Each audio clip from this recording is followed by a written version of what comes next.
শ্রীমদ্ ভগবদ্ গীতা দ্বিতীয় অধ্যায়। নাম সাংখ্যযোগ। শ্লোক সংখ্যা ৬২।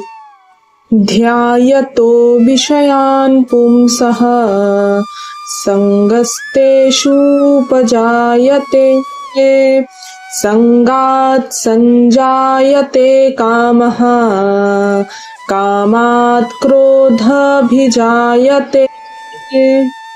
ভগবান শ্রীকৃষ্ণ অর্জুনকে বললেন, বিষয় চিন্তা করতে করতে মানুষের ওই বিষয়ে আসক্তি জন্মায়।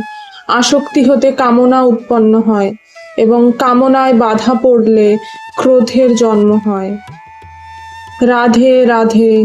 ওম নমো ভগবতে বাসুদেবায়।